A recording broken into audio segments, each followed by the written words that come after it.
اللهم في ليلة الجمعة لا تدع لنا حلما إلا وحققته، ولا أمرا إلا ويسرته، ولا مريضا إلا وشفيته، ولا مبتلا إلا وعافيته.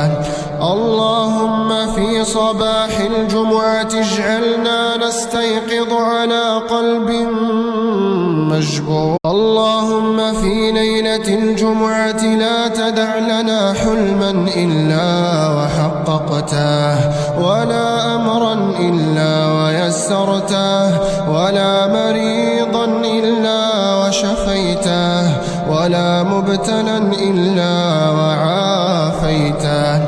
اللهم في صباح الجمعة اجعلنا نستيقظ على قلب مجبور.